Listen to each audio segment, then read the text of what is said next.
when have you ever sat down and a black person taught you anything? Mm. And you'd be surprised to find out how many say, I haven't. Mm-hmm.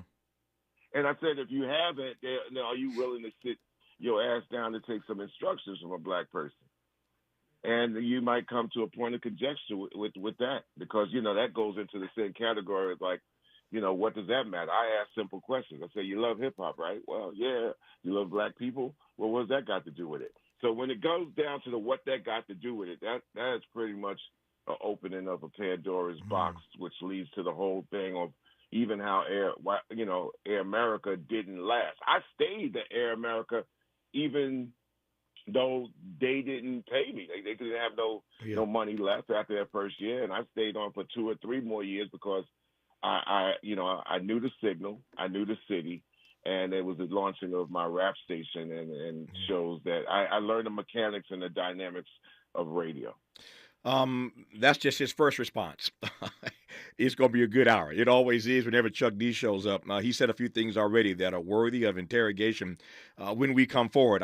He answered this to some degree, but I want to just, again, probe dig a little deeper into this notion of what it means in this moment. We heard his story when he was 25, listening to LIB, a black talk station in New York City. But what does it mean for young black folk in their 20s now to have access to critical voices of other African Americans? And do we have enough of that? I want to just probe that, because that defines Chuck D. It helps him to write his first album, as he mentioned. What's it mean to have access to those critical voices? This notion of white people learning from black people, and they really don't have the capacity, Chuck feels, to do that outside of sports and entertainment. It leads me to ask this question that I'll pose now and let Chuck dig into it when we come forward. I was with Chuck's friend and my friend Cornell West this weekend. As a matter of fact, the last time I saw Chuck here in L.A., he and Dr. West and I were on stage together at the 10th anniversary of Black Lives Matter. The three of us were on stage together just a few months ago, it seems. And Dr. West and I were talking this weekend, Chuck, and he said the following in conversation. What can a blues nation learn from a blues people? What can a blues nation learn in this moment from a blues people? That would be us. That's the question Chuck just raised, or the issue just raised, about what it is that they can learn from us. Let's dig into that part, as they say, when we come forward with Chuck D on Tavis Smiley. You're listening to Tavis Smiley. Tavis Smiley. Ranked number 45 on the Heavy 100 list of the 100 most important radio talk show hosts in America. Hey y'all, Mona Swain here from Target's new YouTube series, My Cart is Full, where we feature black founders and creators highlighting their connection to our community. As an actor and content creator, I love using my voice to inspire young black women who look like me. When it comes to feeding my shine, seeing myself reflected in black-owned and founded products at Target brings me joy. Together, we are Black Beyond Measure. Learn more at target.com/Black Beyond Measure. Cookie wants to be a professional wrestler. I'm Cookie Serratos, and I'm 11 years old. She also wants to win all the medals. That's why Cookie and her family make every day count, squeezing out her best with Go-Go Squeeze. Okay, Cookie, let's break for a Go-Go Squeeze. Go-Go Squeeze Fruit on the Go pouches are a nutritious snack made from 100% fruit with no sugar added. Go, Cookie! Because when you nurture your kids, you squeeze out the best in them. Squeeze out the best with Go-Go Squeeze. Not a low-calorie food. Products range from 11 to 13 grams of sugar and 60 to 70 calories per serving. We asked seniors how to prevent Medicare scams. My best advice, if you get a phone call, do not talk to the person. These people are well-trained. Don't talk to them. They don't know me. They're just trying to scam me. Don't be fooled. Hang up. Just hang up. Never give out your Medicare number. They're going to get your number to put in a false claim. If I get a call from someone, I don't pick up the phone, and should I pick up the phone and they ask for information, then I hang up. How do you detect Medicare fraud? Just like I check my credit card statements, I check my Medicare statements monthly. Scammers can get a hold of your number, order medical devices through your account, and you're not even going to know about it if you don't look at your statement. Check your statement every month. If you get your statement and you see something that you know you did not have done, you report it. call your senior Medicare patrol. To report Medicare fraud, call the Senior Medicare Patrol at 855-613-7080. Did you know that feeling sluggish or weighed down could be a sign that your digestive system isn't working at its best? Taking Metamucil every day can help. Metamucil fiber powders help promote your daily digestive health using a plant-based fiber called psyllium. The gelling action of this special fiber traps and removes waste so you can feel lighter and more energetic. Metamucil, promoting digestive health for a better you. Learn more at metamucil.com. These statements have not been evaluated by the Food and Drug Administration. These products are not intended to diagnose, treat, cure, or prevent any disease.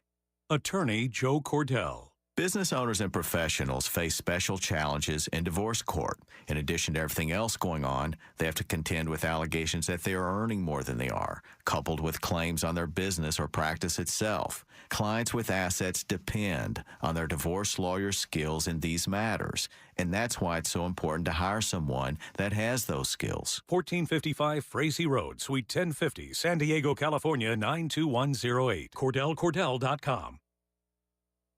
Helping to make you the most knowledgeable person in your circle of friends. This is Tavis Smiley. This is Tavis Smiley, who is honored and humbled, as always, to be in conversation with Chuck D. Nobody like him, and just thrilled at this opportunity one more time in my career to engage him in a public conversation.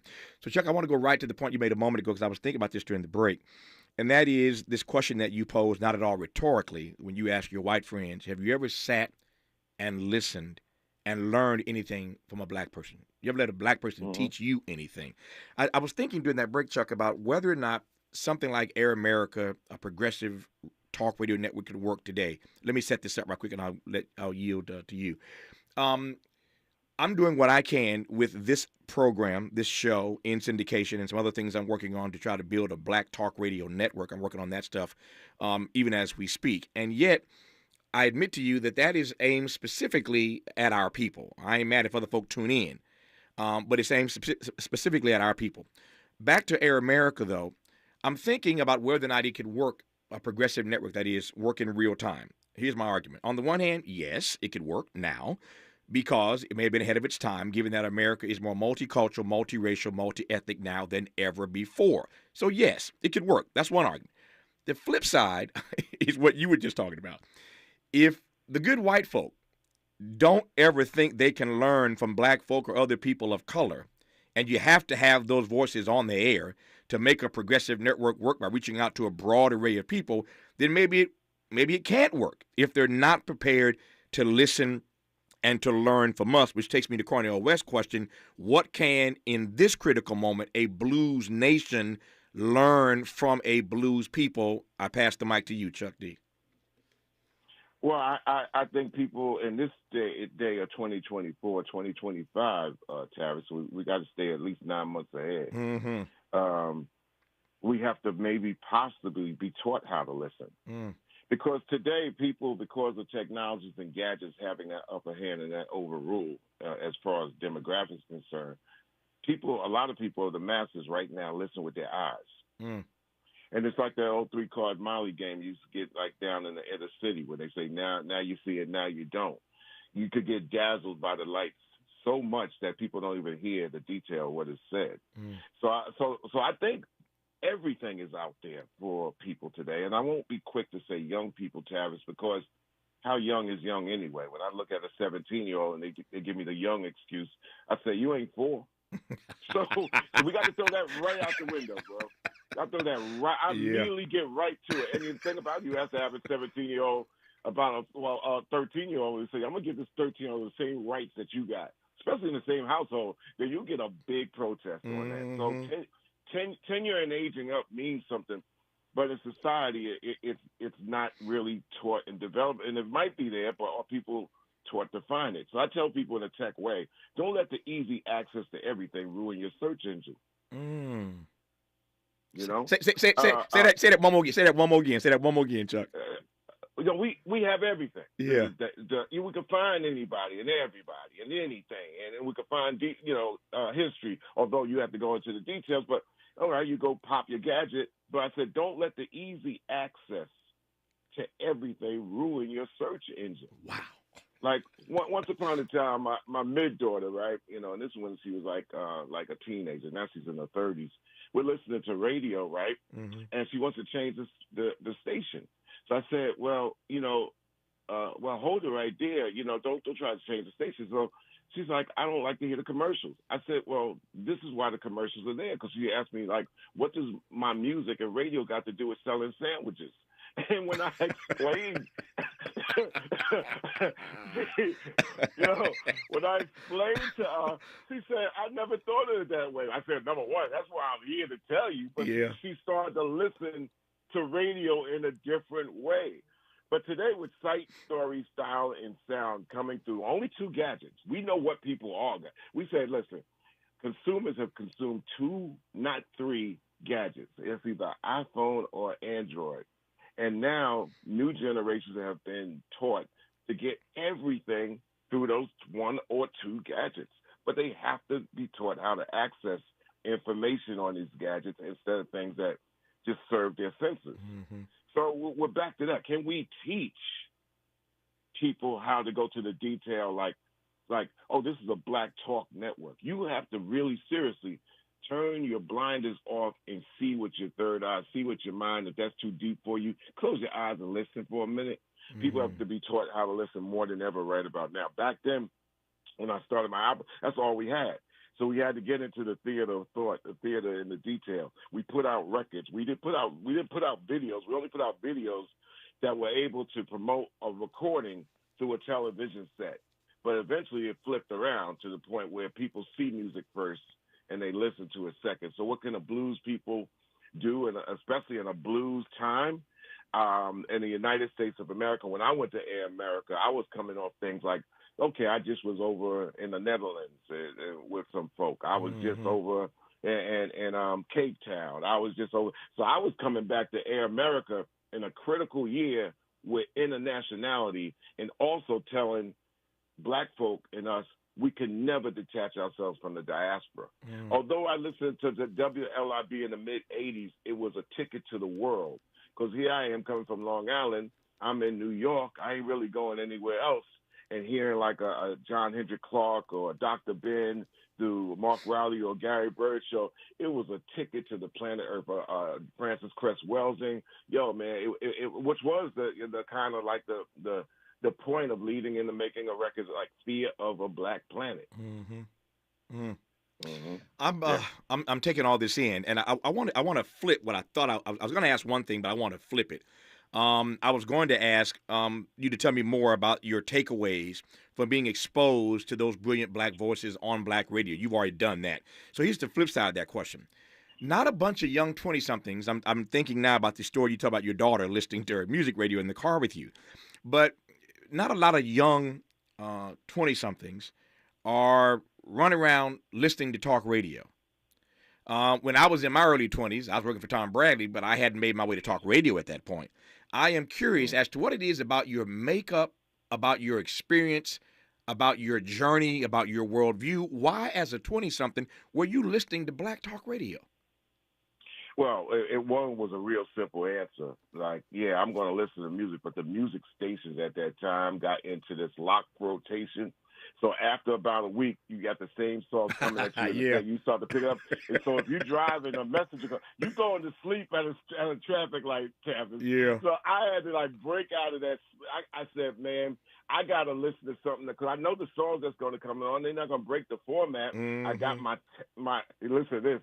I got my tapes in my tape player.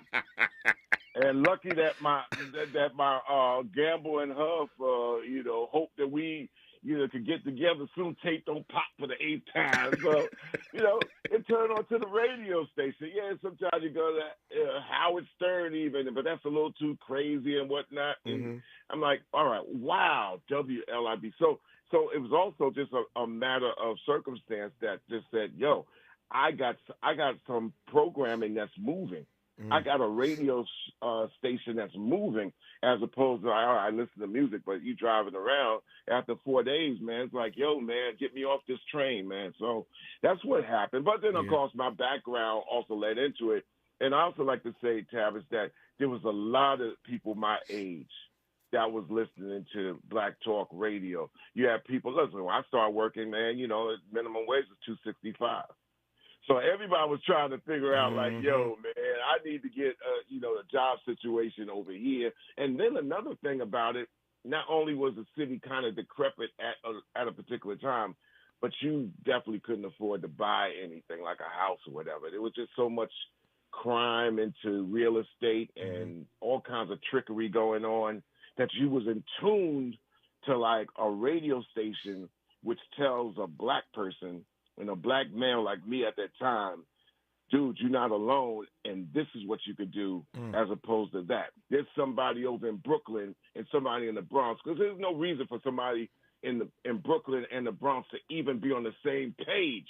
But this radio station talked to the 5 boroughs, talked to Long Island, New Jersey, and Connecticut from a black community standpoint that started to realize, like, oh, this ain't just us. And what you've done on your radio station is not only connected Los Angeles to Los Angeles, but also connected Los Angeles to New York and abroad. Yeah. And it's jewels that are in the sand that's so there, but we have to be taught to see them. And you have to be educated meaning that you have to learn how to see it. It's the whole, can lead the horse to water type of thing all over again. Yeah. So here we are, knowing that to break out of the plantation state of no education, no economics, no enforcement or environment that we recognize, we have to have media to be able to thrust upon information and spread it to the people and distribute to the people, although the distribution has redefined itself. Yeah. I want to circle back, as is always the case with Chuck D, as I said at the top of the show. We'll talk about whatever he wants to talk about because I'm just following him through this hour because he's setting it up so nicely. I'm just trying to keep up. You said a moment ago that during your Air America days, you were traveling around the world, doing your thing on stages everywhere, Cape Town, the Netherlands, you name it, you were there, and coming back here and saying to your audience then that, specifically to black people, that we cannot in this country be disconnected from the diaspora. Right. I wonder whether or not you think in this moment in late modernity, in this moment in our journey, are we more connected or less connected to the diaspora? Our access is connected to the diaspora like never before, but is not acknowledged because we have a certain demographic that has not been taught the importance of holding on to it for dear life. I told people this on national TV years ago. They thought I was crazy. I said, listen, we're in the United States of America, and I don't know. When I said this years ago, they thought I was nuts. I thought I said on BET or something. But I said, I don't even know if the United States will be in the same shape or form in 2050. I think it might split up into 5 different countries because I see 5 different countries based on my travels around the world and my travels in the United States. I've been everywhere. I've driven roads. I've planed every road. I've taken boats everywhere. I was over in Germany when the wall fell.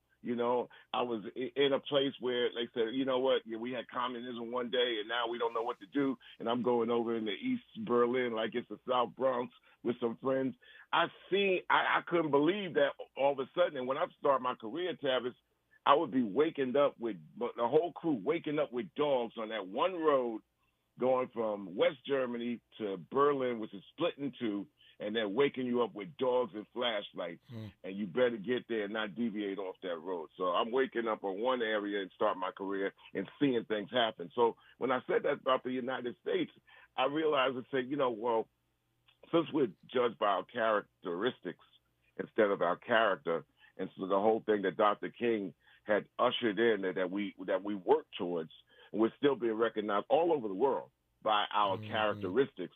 If you had to list the top 10 poorest countries in the world, ironically, coincidentally, they have black faces, and you take the 10 richest countries in the world, and they have a lack of black faces. So I'm like saying, well, worldwide, I think we better understand that we are sort of the same people until we climb up out of this isms, the racism that's around the world, and get it together. And so, long story short, the diaspora, to me, I always thought was strength where I could communicate to somebody who looks just like me going through the same radiation and then figure out like, okay, we're on the same page, so we could work towards this. We could do this. And my songs in the United States, they meant something. But not only to just black folk, they've meant something to a lot of people who are under oppression. And so Fight the Power meant a lot of different things to a lot of different people. So the diaspora to me, and when people start to talk about the diaspora is not important, I said, well, yeah, you ain't been nowhere out of, Kansas City. So you got to figure out how to take care. And I ain't snapping on them, Tavis. It's like you got to deal with your local. But I'm dealing globally. I'm giving you the news straight from the world. Don't tell me how the world is if you ain't been to the world. Because most people are judging the world based off of what they see through a screen. Screen ages. We have to say we're all screen ages. But there's people that do real things in real places to be able to balance out your perspective. Chuck D dropping bars, as he always has and always does. You are listening to Chuck D right now, and I could not be more thrilled about it on Tavis Smiley. Seeking the truth, speaking the truth. This is the Tavis Smiley Show.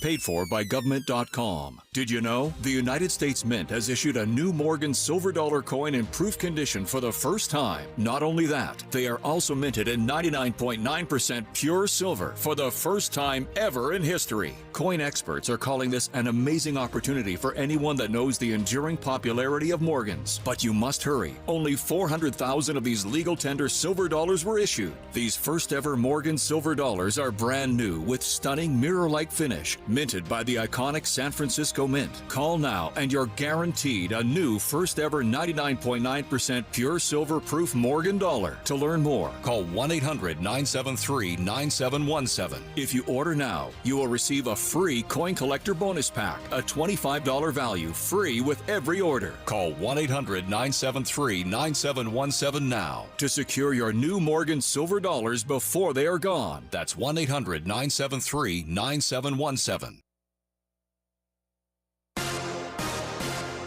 I'm Mike Moore. Here's the latest from the Black Information Network. The Bible doesn't need Donald Trump's endorsement. That's what Senator Raphael Warnock told CNN's State of the Union when asked about the former president's efforts to sell Trump-endorsed Bibles. The African-American Georgia Democrat, who was also senior pastor of Atlanta's Ebenezer Baptist Church, accused Trump of trying to sell the American people a bill of goods. AT&T says it has experienced a major security breach. Saturday, the company confirmed a total of 73 million current and former customer accounts had been leaked to the dark web about 2 weeks ago. The leaked data, which included customers' social security numbers, appears to be from before 2020. AT&T says they currently have no evidence of unauthorized access to its systems. And that's the latest. I'm Mike Moore from your 24/7 news source, the Black Information Network, and BINnews.com. Every day, a child in poverty waits for a sponsor is another day of hopelessness. There are thousands of kids who've been waiting over a year. End their wait. Sponsor a child with compassion today. Just text the word radio to 83393. Is this the tackle? This is the KBLA Sports Minute with Ray Richardson.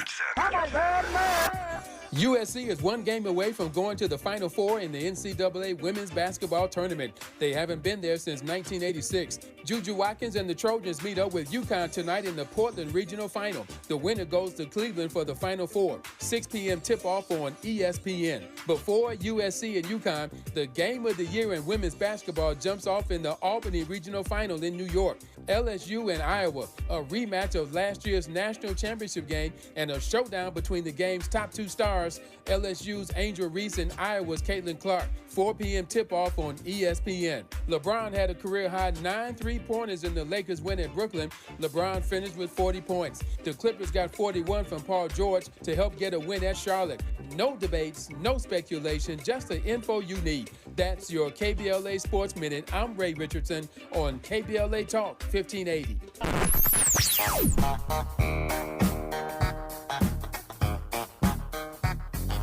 This is KBLA Talk 1580. Talk radio. That's music to your ears. We're unapologetically progressive. KBLA Talk 1580. Head to Dodger Stadium Wednesday, April 3rd, when the Dodgers host the Giants at 7:10 p.m. The first 40,000 fans in attendance will receive an adult hooded zip-up sweatshirt presented by Bank of America. Visit Dodgers.com/promotions. Tax Talk with Straight Talk. You give and you give. This tax season, you get with Straight Talk Wireless. You get a reliable 5G network and unlimited data and a new Samsung Galaxy A15 for just $99.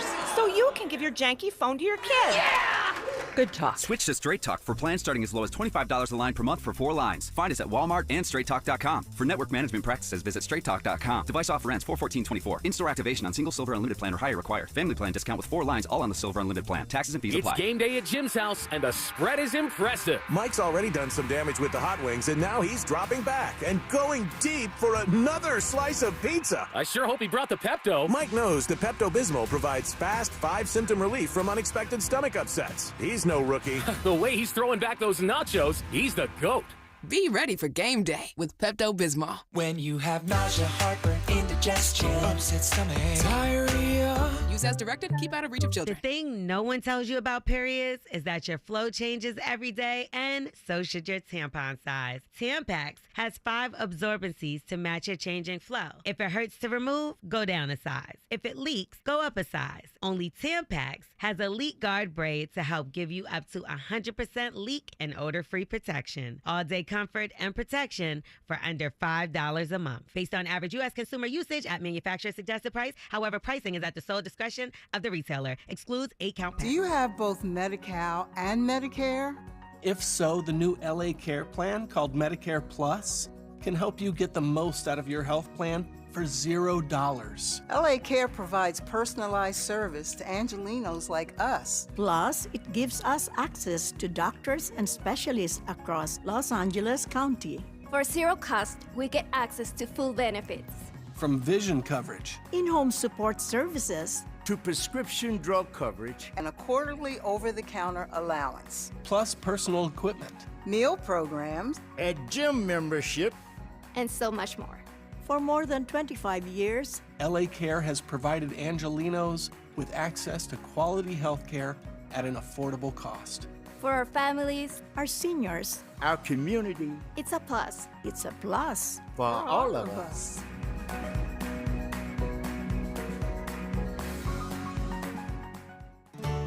The Supplemental Security Income Program provides monthly payments to help meet basic needs, like putting food on the table, paying the rent, or buying new shoes for growing feet. You may qualify if your income and financial resources are low, and you are 65 or older, or an adult or child with a disability, or who is blind. Call 1-800-772-1213 or go to ssa.gov/SSI to start to apply. Produced by Social Security at U.S. taxpayer expense. Made fresh daily in Leimert Park, Los Angeles, California. You're listening to Tavis Smiley. Tavis Smiley and Chuck D as we commemorate the 20th anniversary of the launch of Air America Radio, this progressive network that lasted for a while, but not forever. Talking about those days. Chuck D was on the air then, and we've been unpacking that and some other issues as well. We were talking moments ago, Chuck, about you see, as always, you get my mind working, man. I've been processing this since you first said it, and that is what our white brothers and sisters can learn from us, and whether or not they're willing to, in fact, learn from us. It occurs to me that when 1988, when it Takes a Nation of Millions to Hold Us Back drops, that record, that album was acclaimed, has been acclaimed by many critics as the greatest. We're now 50 years into hip-hop, 50 years plus, but many have dedicated all kinds of tributes to that project and have declared it to be the greatest hip-hop album of all time. Certainly, it was instrumental in breaking rap music to white alternative rock audiences. There are 3 questions here, I think. The first question is, when you look back on what that album did in terms of exposing rap music to these alternative white rock audiences, you think what? I think that, in white America, we knew that there was a rebellion that the kids wasn't going to let the access or the lack of access affect their search engine. Mm-hmm. When you're taught and you're told that you're one thing, there's something that's inside people that says, I'm not just going to take that and I'm going to try to figure out what the real truth is. And I think It Takes a Nation of Millions to Hold Us Back was a culmination of all kinds of sight, sound, story, and style. What we experienced being born in the 60s, and some of us in the 1950s. Mm-hmm. And I was able to lyrically put together what we all felt. Hank Shockley, Keith Shockley, Professor Griff, Flavor Flav, all beautiful people, man. And be able to take these conversations, and try to just tie it up in 160 minutes, because it was one of those things like, if we didn't pull it off, we might have got dropped by Def Jam. Mm. So it's one of those, it was a desperation heave, but we knew how to aim the shot. So in many ways, It Takes a Nation of Millions to Hold Us Back was a 25-year call from the previous 25 years of everybody and everything that we've seen, and it worked almost like a news program for 60 minutes. Yeah. Fast forward to Air America, Tavis, I learned a great deal from Rachel Maddow, who was just a young person coming out of a college situation, internship before that. I learned, the woman never, ever slept. And doing radio, I swear to God, I used to call her Edward Murrow, because I said, there ain't nothing that's going to stop you, because the detail of what she worked with. And then also I worked with Liz Winston. We had the morning show called Unfiltered. So I was staggering in on that, and they covered my back that first hour while I was in a haze. But I learned, but these are white women who were willing to listen. They had to listen to me. Yeah. I'm riding shotgun with them. So Rachel's no joke. When you see Rachel today, understand that I saw her detail putting together a radio show every day where she put in 20 hours a day, and to the point that people said she was crazy, and also Liz's commitment of tying everybody together. So I was in a good zone. And then later on down the line, like Mark said earlier, Danny Goldberg, who also was my record company president in 96 and also in 99, happened to be like the head of Air America to help save it, but it was too far too late. So, I met great people. I still work with Tim Inico, who was over at Air America, and Joe Zephyrin, who you know very well. Jay-Z. And it really seriously, like broadened my horizon. I started the Rap Station Internetwork. People could go to Rap Station, RSTVapp.com, and I started the world's first cultural media app, in juxtaposition against what social media does.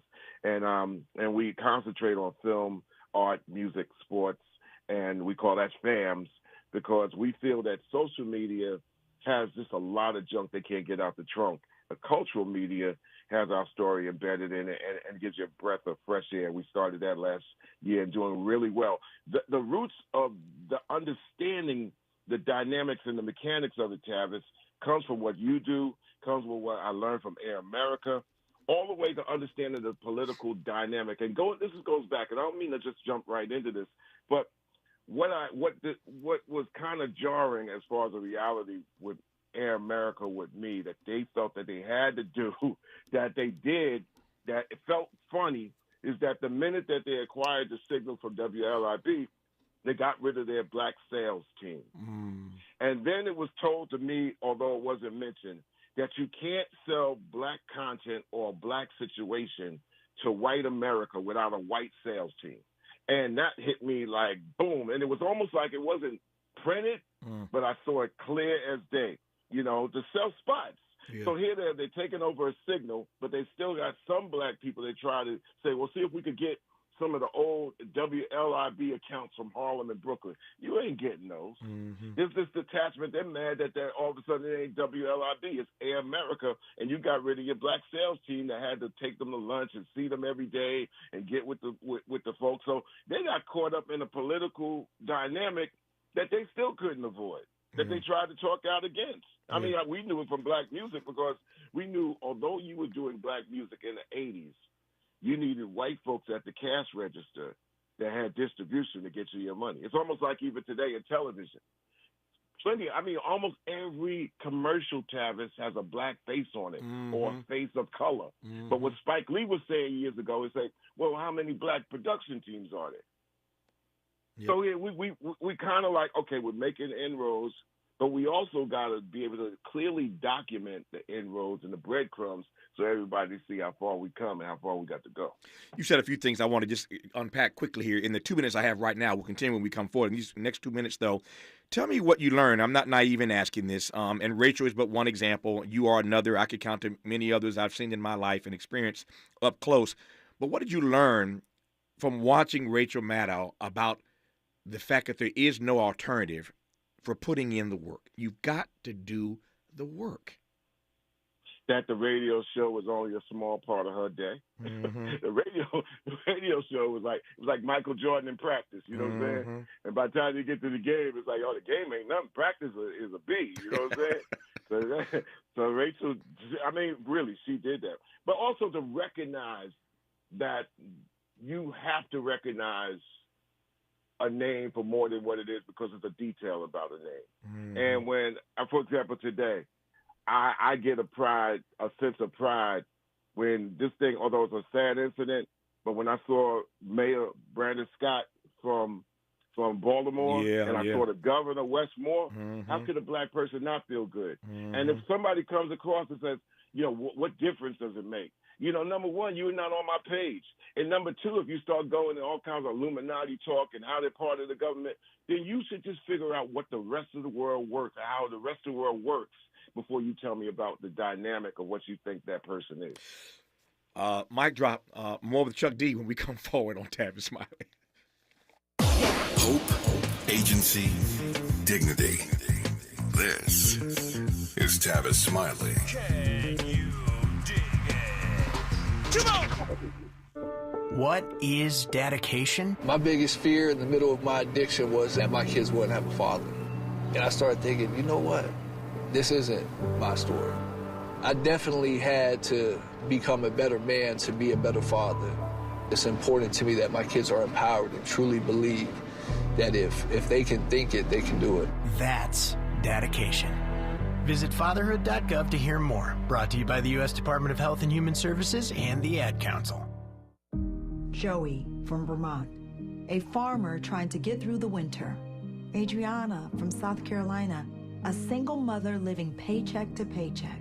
Liam from Ohio, an injured father struggling to provide for his family. Hi, I'm Shanola Hampton, and I support the Feeding America network of food banks because they help provide over 6 billion meals to people in need each year. Learn more at feedingamerica.org.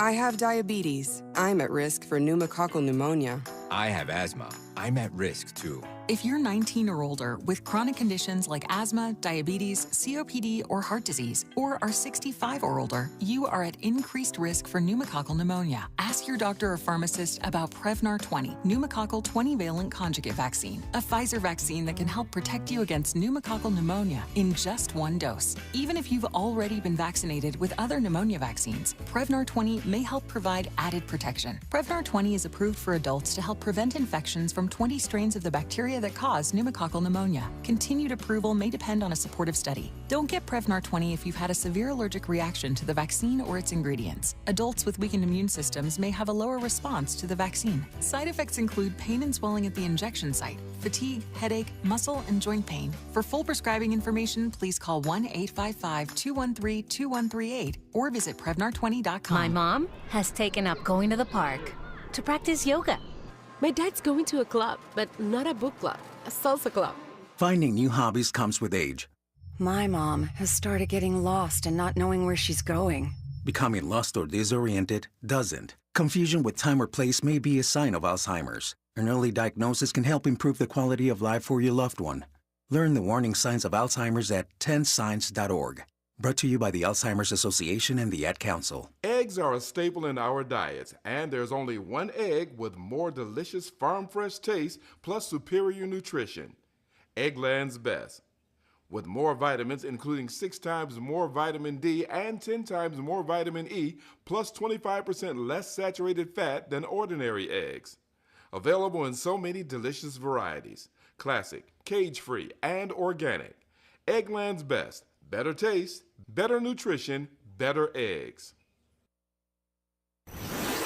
Let's get back to more of this rich dialogue with Tavis Smiley Chuck D, here's my question. There is nothing wrong, I think, with being celebrated, being acknowledged, being honored by the good white folk. Nothing wrong with that. And yet, I know too many black people who are obsessed with what I would call the normative white gaze. They're just obsessed with it. They crave that normative white gaze. If, in fact, you get that opportunity, if you get access to that platform, you've had it on stages and screens and beyond, you've had it on Air America and other platforms. When you get access to that platform, whether you're craving it or not, whether it just comes to you when you get it, what is the responsibility of a black person who has that microphone? The responsibility to a person, especially like myself, has always been be like a prism. Because, you're in the area, what they call frivolous area, bread and circus. You're in entertainment or sports. The light's going to come to you. You have to be like a prism to spread that light. I learned very early, and also, may he rest in beats and in peace. Great Lou Gossett. Lou Gossett went to college with my mom at Pace University. He worked the bookstore. And also every time we would see him on TV, my mom said, "Oh, there goes Lou," and every time we saw a black person on TV, it was like, man, we had to salute and honor that. But my mom knew Lou Gossett, and she said, "No, he's this type of guy for real." And although I had never met him, I was like, wow, Lou Gossett was like an uncle, or aunt, they were like uncles and aunts in our house. And it was something. And when he won his Academy Award, and I keep this with me all the time, is that when he was the officer and the gentleman, that was the example of a white person having to go through this black person to learn something. It just wasn't reciprocated in everyday life. This white man had to go through this brother, whether he liked it or not, and learn to get to the other side. So that's the responsibility. And Lou Gossett also shifted those scripts into being what he wanted to be presented as, because you're only going to be up there for a fleeting moment, especially back in the day. A movie was like, you go to a movie, you see it, and you ain't going to see the movie again till it pop on TV a couple of years later. It wasn't like, oh, yeah, I could go and rewind and all this access that people could do with technology today. No, you had to get it in while you got it in. That Sidney Poitier slap of Mr. Tibbs. Oh, yeah. You know what I'm saying? I know people in the audience is like, can you run that back? Can I see that again? And you couldn't see it again. So it resounded. Yeah. So I made sure that everything that we did, all my guys are great guys. Like I told you, like Hank, Flavor, Griff, everybody, in our own way. We like the barbecue. Maybe we don't all sometimes see the eye to eye like any other family. Yeah. But to the world, we are strong, we're firm, we're cordial, and we're about it. Yeah. And so therefore, the thing is, like, how do you shine light to real people doing real things? And that's what I get. I mean, I listen to KBLA, and I love the commercials. I know what the commercials mean. I also, if I'm looking and trying to figure something out, I need something to talk to me that might hit me. And it happens on TV because, every time they show a sporting event, they got the pharmaceutical companies taking over back to back to back, selling people how to fix the sickness on the same stuff that they sell them. So we get it. I love Chuck D. Our many moments with him when we come forward on Tavis Smiley. What's your quarrel with the world? You're listening to Tavis Smiley. If you're like me, 60 and retired, making ends meet, especially here at the supermarket and drugstore, is tough. I'm so blessed to have found benefitscheckup.org. It's a free and confidential website from the National Council on Aging that connected me to $1,200 a year in programs that help pay for food, medicine, utilities, and more. Maybe it can help you. benefitscheckup.org. My daughter was diagnosed with a rare malignant gravenoid tumor on the spine. They sent her straight to St. Jude. My hope was gone. But when you get there, everyone's like, hey, we're not going to give up. And when you see other people not giving up on your child, that makes all the difference in the world. When I found out I didn't have to pay, I was just grateful. They saved my baby's life. Finding cures, saving children. Learn more at stjude.org. KBLA Talk 1580. We've got a lot to talk about. KBLA Talk 1580 reminding you that we keep us safe. Pro Football Hall of Famer and urban peace pioneer Jim Brown believed in just that. So he founded the Amera I Can Foundation for Social Change in 1988, focusing on at-risk and high-risk youth in underserved schools and juvenile detention facilities, as well as adult incarceration and reentry initiatives. The core of the Amera I Can program is its 15-chapter life skills curriculum. Mastery of these skills allows individuals to meet their academic potential, conform their behavior to acceptable societal standards, and improve the quality of their lives by equipping them with what they need to confidently and successfully contribute to society. Today, the foundation is led by its president, Monique Brown, who has been actively involved in the organization for more than 25 years. The Amera I Can Foundation continues its work in memory of its founder, actor, philanthropist, and NFL legend Jim Brown. To get involved or make a donation, please visit AmeriICanCommunity.partners.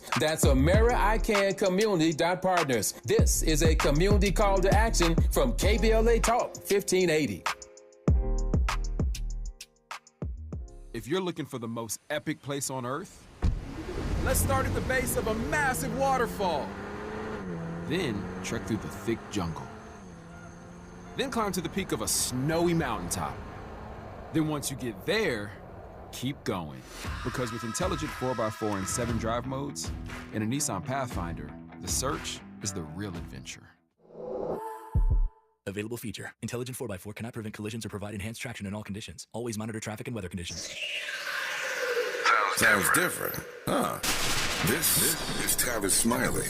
This is Tavis Smiley in conversation with Chuck D. I get goosebumps every time I get a chance to be in his brother's presence or be in dialogue with him publicly or privately. And I just honor Chuck for always taking our phone calls and coming on this program whenever we ask him to. We have been spending the last couple hours talking about Air America Radio. 20 years after its launch, Chuck was there. And he'd been regaling us with stories about what it was like to be there then and the legacy of Air America 2 decades later. Chuck, I'm looking at my clock here. Got about a few minutes left. Let me ask you a couple things right quick. One, you were the inaugural artist in residence at UCLA. They did for their rap, race, and reality series with you. As you look back on that, how was the experience for you? Oh, man, it was fantastic. I taught for 10 weeks. I had help. Dr. Sammy Aline, my family, Dr. Gay Teresa Johnson, they helped me out. And then they brought in their contemporaries, Jeff Chang, Davey D, people who are academic, cultural sponsors. And this is what I tell people, listen, make no light of scholars. And too often we're in a time right now where people are making light of scholarship. Oh, yeah. Make no light of scholarship, because we as readers, Tavis, and I know I'm just speaking for myself, I have 5 libraries, but I read and buy what I like. Mm-hmm. Scholars read everything, the good, the bad, the ugly, the pro, and the con, and they have to process it into a conversation to teach. We are not scholars. I'm a culturalist. And I try to merge my culture with my activism and go forward from there. But when we disregard scholars, Dr. John Hendrick Clark read until he was blind. That's right, bro. I mean, we don't confuse yourself with knowing a little bit about something and being an expert at it. We are all students, but scholars are underappreciated. And especially in this society. So I salute to the scholars that set me up in that program. Well said. Well said. The last 2 minutes belong to you. And here's my exit question. I don't have time to get into all this going on in the world, but you travel the world. You see more than most of us. At this moment in American history, how are you sustaining your hope, Chuck D? Sustaining my hope by hopefully, talking to as many people outside the 2,000 by 3,000 lower 48 box, which is a hot box. Listen, man, we follow the NFL and the NBA more than our current state right now, and that has to be reversed. I tell people to go over to Bring the Noise app, KBLA.com is the world's first cultural media. No, I kind of like, it's not for politics because, but you know what? Within the culture, there's a lot in there that move us to understanding, political stances in the world right now, situations. I mean, it's a shame, for a place that's so close, like Haiti, we know so little or been taught to give so little care about it. And so many dynamics. So I'm just saying, listen, Tavis, I'm a big sports fan, right? Mm-hmm. But if I know, if I got stats in my head about my favorite teams and the Lakers and the Knicks and the Kansas City Chiefs, and I can't name every state in the country, and I can't name 10 countries in Africa, or I can't name 20 countries in the entire world out of 215. That means I have something as a human being to not consider me an alien to the planet. Work on that. Another mic drop.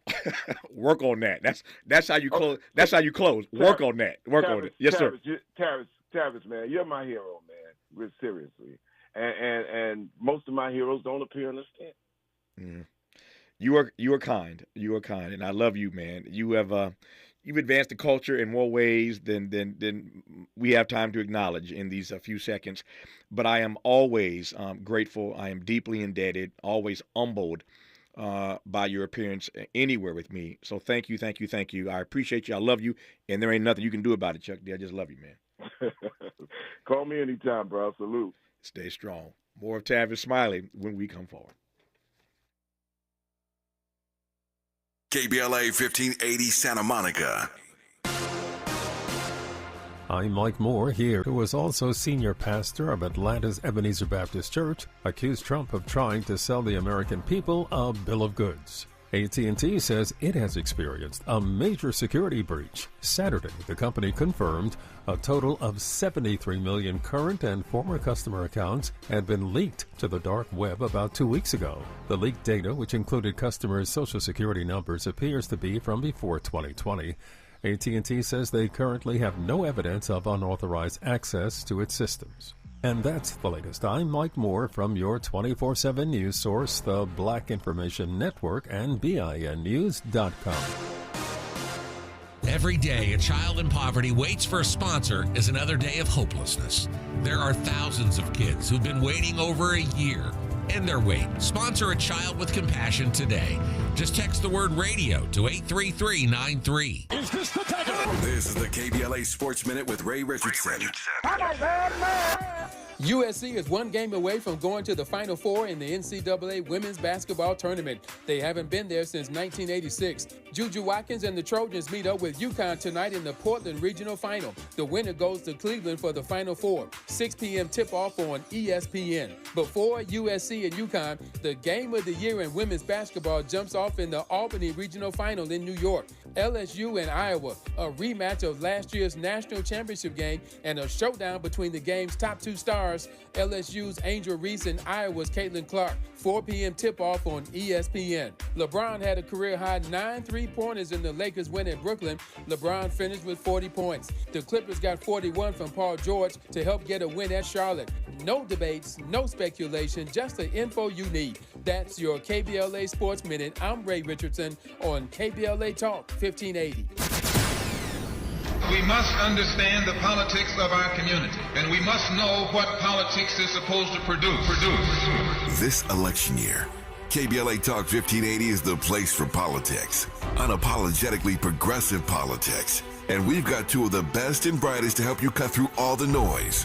Weekdays at 1 p.m., it's A More Perfect Union with Dr. Nee Cordelai-Corte. And at 4 p.m., it's Areva Martin in Real Time. He's the university professor and distinguished member of the White House Correspondents Association. She's a best-selling author and Harvard-trained civil rights lawyer. And they are both here every day to help guide you through all the this year, because you know it's going to get deep. Get your politics on weekday afternoons at 1 p.m. and 4 p.m. with A More Perfect Union, hosted by Dr. Nee Cordelai-Corte and Areva Martin in Real Time, only on KBLA Talk 1580. We've got your black.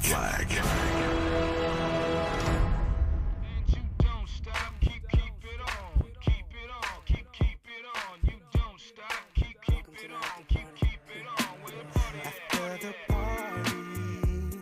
Let's take a little time and talk about it. What's going through your mind? It has me shaking. Ooh, it looks so right. I wanna ride. See, I would be lying if I ain't tell you. I'm Tavis Smiley, and pleased to have you hanging out with us today for this program, all 3 hours of it, and especially in this hour. Before I jump into this hour, let me just say that I say all the time that when I leave this studio every day, I leave smarter than when I came in. And every now and then, I just get I get chills, I get goosebumps when I think about the blessing that I have every day of being able to talk to people who are much smarter than I am. And today's been one of those days. I have just been. I think when I leave the studio today, I'm just going to levitate out of here. I ain't even going to walk. I'm just going to float. I'm going to levitate out of here because it means something to me, and I hope for you, to be exposed to Black brilliance, to Black excellence. And I've just loved both of these conversations today in our first 2 hours. Mark Riley was amazing in that first hour. And what can you say about Chuck D? I mean, all these years later, that Negro still just dropping bars, and everything that Chuck says makes me think. When I think about Chuck, I think about KRS-One. And I've had the honor once was I in Paris? Or I think I was in Paris. But at one point, I had a chance to sit in a room with Chuck D and KRS-One.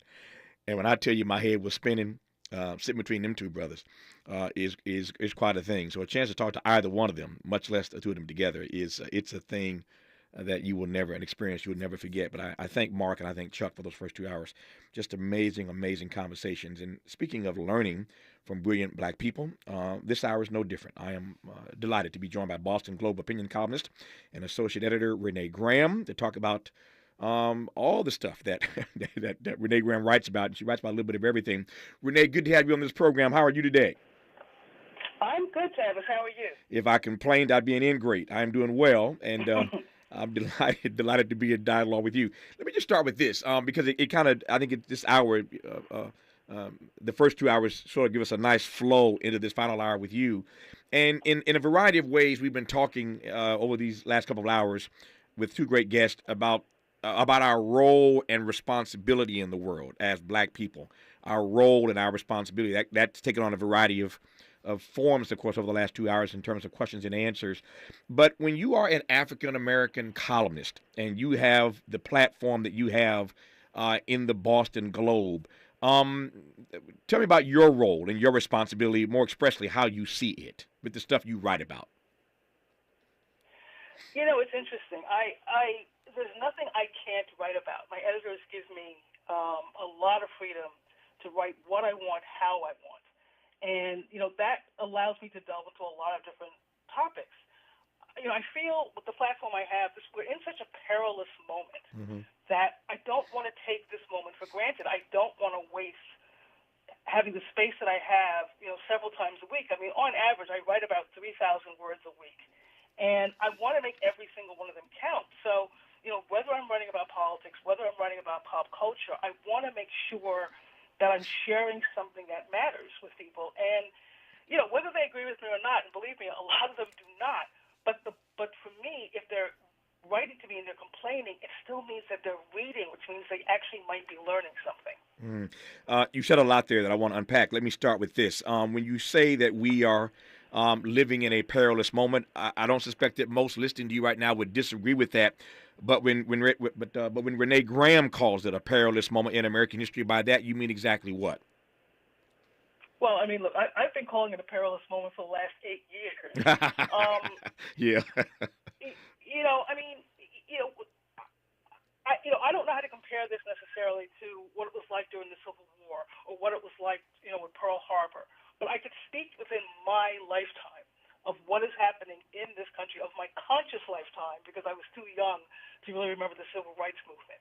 But my conscious lifetime of there has never been a more profound threat to democracy, which was already deeply flawed, don't get me wrong, than there is right now.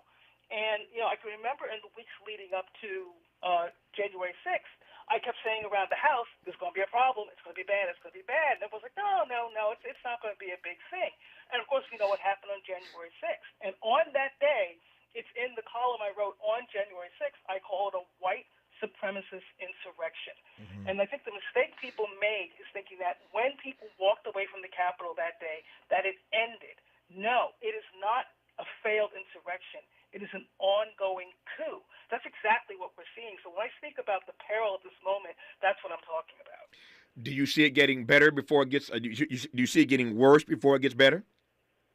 Oh, absolutely. I think it's going to get worse because I don't know that everyone, and I include the media in a lot of this, if they grasp what this is, I don't know that the media, and I speak very broadly about that because I don't mean absolutely everyone in the media, I mean that in a very general way, but I don't think they grasp the gravity of this moment, and you can kind of see in their coverage. Mm-hmm. They still act, I don't want to, pick on Jonathan Karl, who works for ABC. I don't know Jonathan Karl, I don't want to pick on him, but, he wrote a book and he talked about the circus.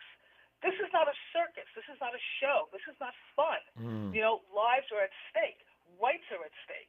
And so I think the thing for a lot of people is, we've always had this system of democracy, and it's gone through a lot, and it's still here. So I think there's a sense that it can't happen. Like, it can't fall apart. We can't become an authoritarian state. And this is a terrible example to use, but, years and years ago, I used to work overnights, and I would complain and say, why do I have to work overnight? And they would always say, in case a plane hits the Prudential Building, which at the time was, one of the tallest buildings in Boston. They used to say that because that was the worst thing that could happen. Mm-hmm. No one thought a plane could hit a skyscraper. And then we got to, September 11th. So the idea that the worst can't happen is absurd. You're dreaming. I just want people to understand that everything we're seeing is part of a continuum. It's organized. It's well-funded. And, there's a lot at stake. And if we aren't paying attention, we're pretty much going to lose everything we have. It's going to be another great hour. I can tell already. When we come forward, I want to probe this notion of that it can't happen here. There are many that believe that we're still preaching this gospel of American exceptionalism, as if history doesn't record that every empire in the history of the world at some point has a reckoning. We'll talk about the fact that it can't happen here. There's a report out called the World Happiness Report. Americans have slipped from the top 20. Who is the culprit that has led to such unhappiness in our country? A great deal more to talk about with Renee Graham of the Boston Globe when we come forward on Tavis Smiley. Interrogating and unpacking. That's what we do around here. You're listening to Tavis Smiley. Hey y'all, Mona Swain here from Target's new YouTube series, My Cart is Full, where we feature Black founders and creators highlighting their connection to our community. As an actor and content creator, I love using my voice to inspire young Black women who look like me. When it comes to feeding my shine, seeing myself reflected in Black-owned and founded products at Target brings me joy. Together, we are Black Beyond Measure. Learn more at target.com/Black Beyond Measure. Cookie wants to be a professional wrestler. I'm Cookie Serratos, and I'm 11 years old. She also wants to win all the medals. That's why Cookie and her family make every day count, squeezing out her best with Go-Go Squeeze. Okay, Cookie, let's break for a Go-Go Squeeze. Go-Go Squeeze Fruit on the Go pouches are a nutritious snack made from 100% fruit with no sugar added. Go, Cookie! Because when you nurture your kids, you squeeze out the best in them. Squeeze out the best with Go-Go Squeeze. Not a low-calorie food. Products range from 11 to 13 grams of sugar and 60 to 70 calories per serving. We asked seniors how to prevent Medicare scams. My best advice, if you get a phone call, do not talk to the person. These people are well-trained. Don't talk to them. They don't know me. They're just trying to scam me. Don't be fooled. Hang up. Just hang up. Never give out your Medicare number. They're going to get your number to put in a false claim. If I get a call from someone, I don't pick up the phone. And should I pick up the phone and they ask for information, then I hang up. How do you detect Medicare fraud? Just like I check my credit card statements, I check my Medicare statements monthly. Scammers can get a hold of your number, order medical devices through your account, and you're not even going to know about it if you don't look at your statement. Check your statement every month. If you get your statement and you see something that you know you did not have done, you report it. call your senior Medicare Patrol. To report Medicare fraud, call the Senior Medicare Patrol at 855-613-7080. Did you know that feeling sluggish or weighed down could be a sign that your digestive system isn't working at its best? Taking Metamucil every day can help. Metamucil fiber powders help promote your daily digestive health using a plant-based fiber called psyllium. The gelling action of this special fiber traps and removes waste so you can feel lighter and more energetic. Metamucil, promoting digestive health for a better you. Learn more at metamucil.com. These statements have not been evaluated by the Food and Drug Administration. These products are not intended to diagnose, treat, cure, or prevent any disease. Attorney Joe Cordell. Business owners and professionals face special challenges in divorce court. In addition to everything else going on, they have to contend with allegations that they are earning more than they are, coupled with claims on their business or practice itself. Clients with assets depend on their divorce lawyer's skills in these matters, and that's why it's so important to hire someone that has those skills. 1455 Frazee Road, Suite 1050, San Diego, California, 92108. CordellCordell.com. Ready to re-examine your assumptions and expand your inventory of ideas? More of Tavis Smiley coming your way right now. More of Renee Graham, opinion and columns for the Boston Globe coming your way right about now. Renee's already said a few things that I want to spend the rest of the hour unpacking as we move through this conversation. Renee, I was thinking of a few things over that break, and one of them is this notion that you were advancing or unpacking earlier, that so many Americans believe that what they see around the world, what they see happening around the world could never happen here. We felt that way before 9/11, and I would like to think that we have sort of rethought that, and yet the evidence that I see every day suggests to me that we still haven't come to terms with how fragile our democracy is. We still haven't come to terms with where we are on the precipice.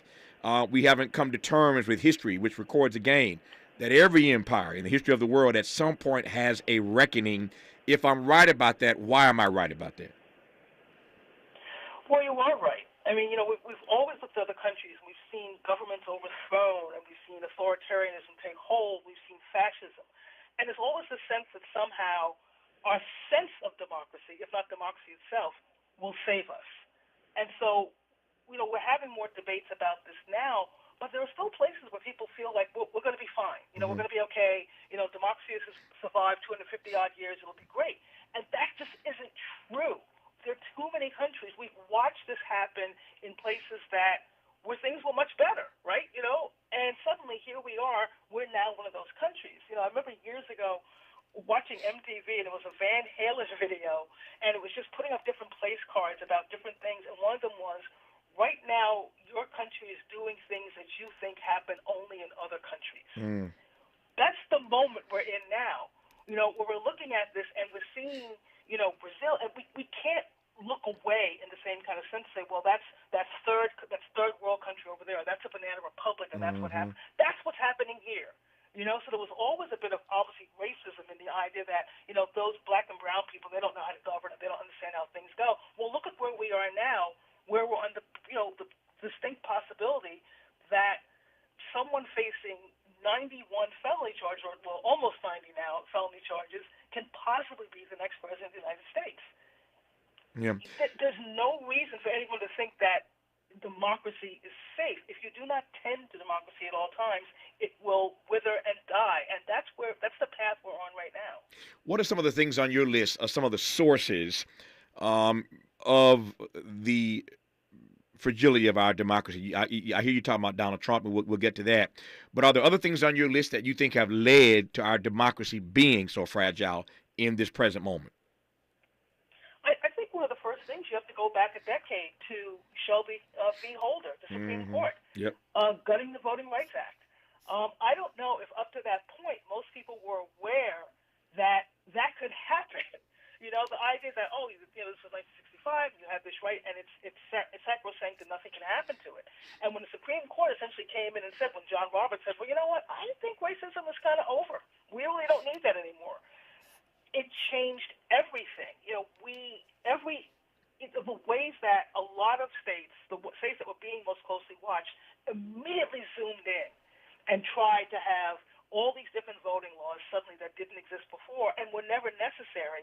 That was the first real moment. And I don't think I don't really think it hit people until probably 2016, which was the first presidential election after that Supreme Court decision, and certainly in 2020 that, oh, wow, there's something happening in the way people vote, and we know that that's happening. That's the first moment. And if voting is the foundation of our democracy. Mm-hmm. If that's under threat, everything else goes with it. Yeah. And so, I think that should have been a wake-up call for a lot of people. But as I said, I think people are just in such deep states of denial, especially if they're not in a state where it's happening. I live in Massachusetts. I'm not worried about somebody asking me for my ID when I vote. It's illegal to do so. But there are lots of people who do live in those states, and then they have ID, or they're getting purged from voter rolls. All these things are constantly happening, and I feel like nobody's watching. Yeah. I want to go back to your comment earlier, Renee, about the perilous moment that we are in. For you, that perilous moment has been ongoing for about 8 years now. But I don't want to color the question much more than this. I think you'll take my point. As a columnist who's writing about all kinds of issues every day, what's your sense of the condition of truth in our country? The condition of truth. What's your sense of the state of truth in this democracy? Oh, I mean, it's eroding. I don't know that there aren't really absolute truths anymore in the way that we once had them. And, I get emails all the time. I might mention something about saying Donald Trump being racist, and people will say, prove to me he's racist. Show me one thing he's ever said that's racist. Mm-hmm. And it's like, well, how much time in a day? Like, you're literally sitting at a computer. You can Google this yourself and find out. But that's kind of where we are. It's just everything. It's like, another one of those moments that really was shattering was the aftermath of January 6th, when you still had 147 Republicans refuse to certify the election. Like, that should have been the moment when everybody said, okay, we all saw what happened. We were running for our lives. We have to sit here and just say this was nonsense. We're going to. They didn't do it. That the election denialism is still going on. A majority of Republicans still believe that was stolen, that the 2020 election was stolen. That's the state of truth in America. That they have not a shred of evidence to the contrary, but they somehow believe that Joe Biden was not legitimately elected. That's the state of truth. I was sort of chuckling earlier, Renee, when you said that you get a lot of mail from folk who don't agree with you when you write your columns in the Boston Globe, and I know what that feels like. I've gotten a bunch of mail over the course of my career when people didn't agree with me, and that's okay. I tell folk all the time, I recognize, you should know that I do not have a monopoly on the truth. Furthermore, you should recognize that I understand that there is the truth and there is the way to the truth, and you got to be humble enough to understand, as I try to be, that I don't have a monopoly on all the truth, and you got to be gracious enough to accept the fact that some people just ain't found their way yet to the truth that you know. And so that doesn't mean that we're not obligated to share what we see, to tell the truths that we know, but other folk just haven't arrived there yet. We don't all wake up at the same time, literally or figuratively. We don't wake up at the same time. I get that. And yet sometimes you see stuff that people send you where they disagree with you, but it's not rooted in any reality. The disagreement, the difference, their point of view is not rooted in any sort of reality. And I'm seeing more and more of that these days. It's making me question the mental state of our demos. That's me. What say you? I agree. I mean, it's very hard to argue with people who simply have no capacity to see the truth. Mm-hmm. What they're interested in is what confirms their personal narrative, what confirms their personal bias. And anything that falls outside of that circle, they're not interested in. So, they will sit back and they'll tick this off and, Donald Trump accomplished this and he did this. And I'm like, yeah, actually that was Obama who did that. No, it wasn't. It's like you can look it up, but it doesn't matter. Like, if you can say to someone, look it up, and they look, oh my God, you're right, I was wrong. They're never going to admit that they were wrong because they need to believe this. They need to believe this was true. The same way that they needed to believe that, January 6th was just a riot that got out of hand or a parade that got out of hand and people got over, they need to believe this because it justifies, it's their identity at this point. It's not just the politics. It's literally their flesh and blood. It's who they are. Yeah. And who they are is that lie. And if you push against that lie, in their minds, you're almost threatening their lives. Sort of literally, but and figuratively as well. But, they're just threatening the core of who they are and how they see their place in the world. And they have no capacity for that, so all they could do is cling to the lie. It is not as if after this election in November, the country is going to make a U-turn. And so I guess my question is, what gives? We're having this conversation today, but by your own admission, things are going to get worse before, if they ever get better. What happens to the future of this democracy if this is as good as it gets? Then if this is as good as it gets, if each day is worse than the day before, Mm-hmm. then democracy falls, then fails. Mm-hmm. That's really all there is to it. I don't see any other scenario because, there is a presidential candidate who is not interested in saving democracy. And his entire emphasis is on tearing democracy down and dismantling it. So, if the election goes a certain way, and look, I don't necessarily think that if Joe Biden wins in November, that democracy is now saved. It's not going to stop. People are going to continue to threaten it. The Supreme Court is still going to be the same Supreme Court. Mm-hmm. So people are continually going to continue to threaten democracy as we know it. The tragedy of that is we've never really fully grasped and embraced democracy in this country. There were always people who were kept outside of it. Even after 1965, even after the Civil Rights Act in 64, there were always people who were kept outside of it. And so if there was this idea that we were at least marching forward, but slowly, now we're retracting. Now we're sliding further and further back from the incomplete place we already were. So yeah. I don't see how democracy holds, certainly if one candidate wins, but I don't think democracy is necessarily saved if the other one does. And see, that's my dilemma. It's the conversation that nobody really wants to have. But if you assume that things are only going to get worse, that people are going to be more entrenched, that people are going to be clinging more with a greater grip to their alternative facts, that we do not have objective truths anymore, that people are in their silos now more than ever, that people are becoming more nativist now more than ever. If you assume that all of that is true, and it is in real time, and you assume that all of that gets worse, then to your point, we are headed inexorably toward a moment that cannot be stopped. And that moment is that the democracy or the experiment in democracy just falls flat. It collapses. I always refer to it as an experiment in democracy. This audience knows that. We have a Madisonian framework for democracy, but you and I agree, we've never quite really honored that. And so I call us an experiment in democracy. But here we are trying to export this thing called democracy around the globe. And unless you see something I don't see, unless you know something I don't know, I think we are hurtling toward a moment where the democracy ultimately just fails. It falls flat unless something arrests that development. And I don't see what that something is, Renee. I think that's exactly it, Tavis. I don't see what that something is either. I've said for a long time that if this had been a healthy democracy to begin with, Donald Trump could never have become president. Because people would have rejected it. People would have said, this is not the direction this country needs to go in. If this had been a healthy democracy, there would have been an absolute truth about what happened on January 6th. We didn't get that. People would have, there would have been a concession speech in 2020. There would have been an idea like, hey, this guy lost, this guy won, and now we move on to the next administration. That didn't happen. That just didn't happen. And so, I don't see how democracy survives this moment. There isn't, I don't, I think it was probably about 8 years ago now, people in South Korea wanted the president gone. There had been a lot of problems, a lot of corruption. And they were out in the streets day after day, week after week.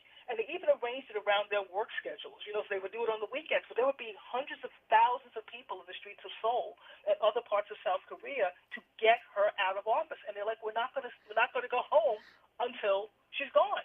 And eventually she was. Mm-hmm. And I think that there's this weird sense that people are kind of, walking along and everything feels normal, but it's not normal. We haven't been normal in a really long time. And so I think that, again, as I originally said, I think people just don't think that thing can happen. It's, to use another bad example is, in Boston we have Patriots Day, and the Boston Marathon is always on Patriots Day, and we have to work. That's a day off for everyone else. It's never a day off for us. And the reason always being that if something bad happened at the marathon, and the comment used to be, in case someone blows up a bomb at the marathon, we need to have people on staff. But of course we thought, again, that would never happen. Yeah. And then 2013 happened. It happened, yeah. Yeah. There's always a sense the worst can't happen until it does. And I take your point. And moreover, if the abnormal in this country, this abnormal state that we are in, is in fact the new normal, then we're going down a rabbit hole. Unless something happens. And again, at least as Renee is concerned, as far as I'm concerned, I don't see what that something is.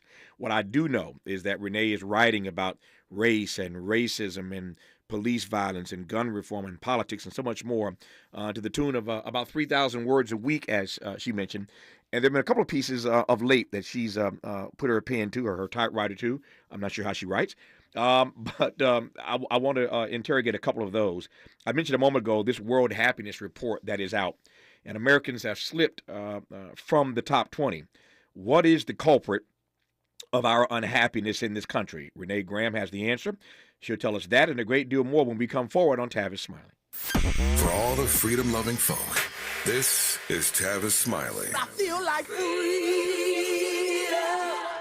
Paid for by government.com. Did you know the United States Mint has issued a new Morgan silver dollar coin in proof condition for the first time? Not only that, they are also minted in 99.9% pure silver for the first time ever in history. Coin experts are calling this an amazing opportunity for anyone that knows the enduring popularity of Morgans. But you must hurry. Only 400,000 of these legal tender silver dollars were issued. These first ever Morgan silver dollars are brand new with stunning mirror-like finish, minted by the iconic San Francisco Mint. Call now and you're guaranteed a new first ever 99.9% pure silver proof Morgan dollar. To learn more, call 1-800-973-9717. If you order now, you will receive a free coin collector bonus pack, a $25 value, free with every order. Call 1-800-973-9717 now to secure your new Morgan silver dollars before they are gone. That's 1-800-973-9717.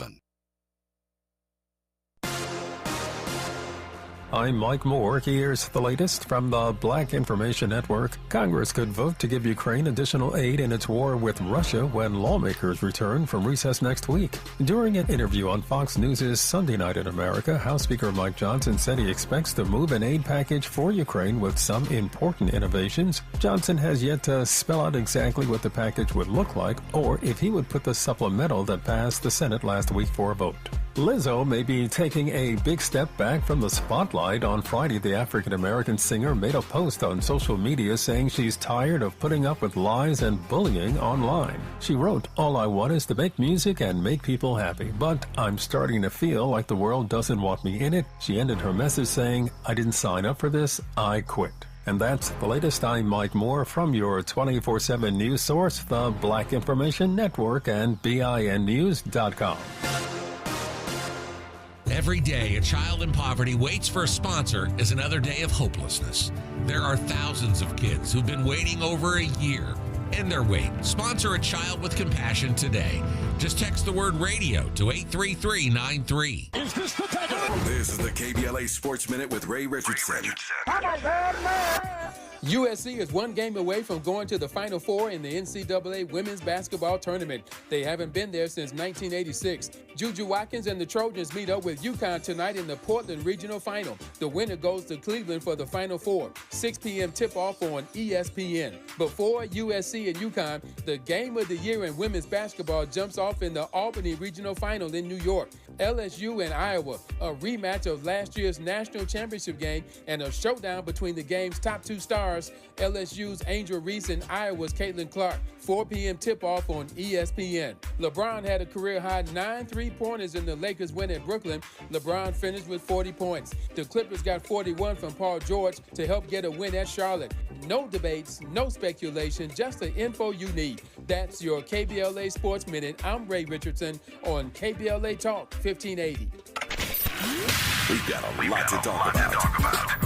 Race, culture wars, political turf battles, criminal justice, and injustice. The courts. These are the conversations you won't hear elsewhere. My guests are leading journalists, celebrities, and sports figures, elected leaders, and influencers. They aren't afraid to get into it and say the quiet part out loud.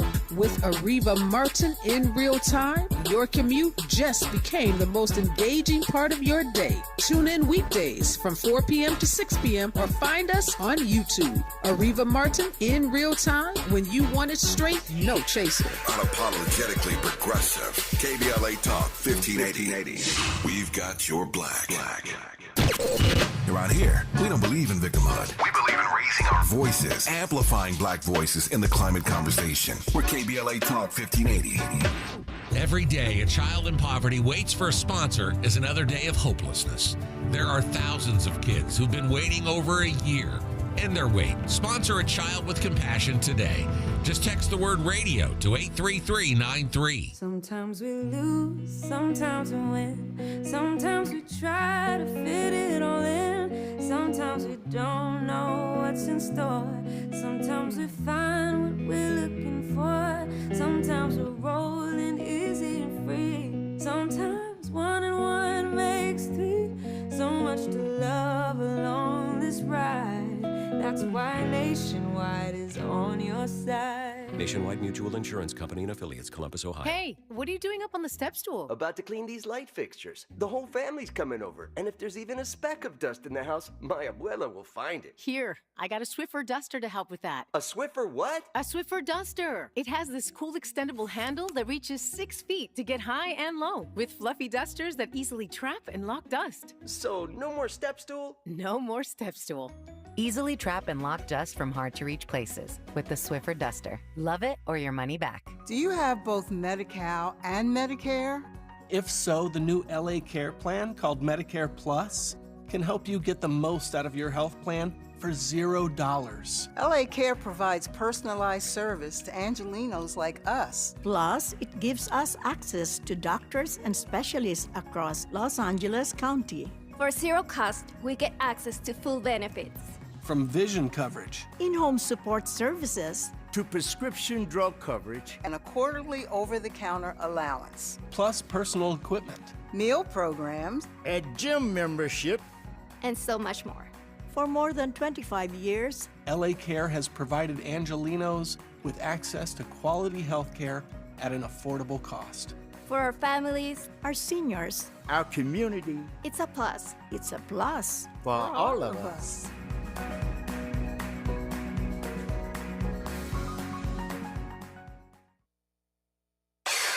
Who do you trust to get at the truth? Tavis Smiley. That's who. The conversation continues right now.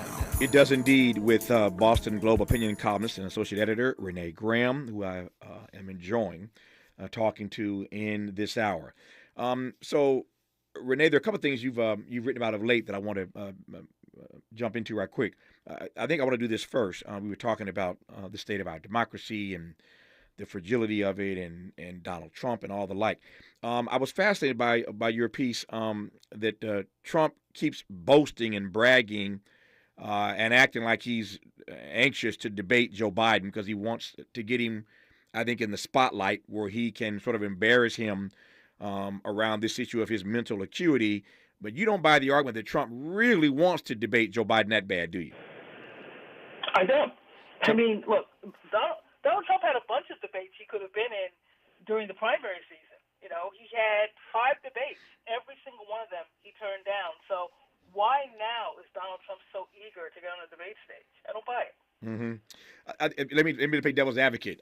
He didn't want to debate those Republicans, one, because there's no real reason to do so if there was no evidence that suggests They ain't them had a chance to even touch you. Why put yourself out there if none of them can come close to you? And as it turned out, nobody came close to him. So why waste your time debating with folk that aren't worthy of being debated with when you're the front runner by so far they can't lay a glove on you? That won't be the case with Joe Biden, number one. And number two, the argument that I made a moment ago that perhaps he can, get Joe Biden to make a gaffe on national television and just seize the moment. I always think there's this idea with Trump where what he wants to do is control the narrative. He wants to control the setting. Mm-hmm. He can't do that in a debate. And so it's very interesting that not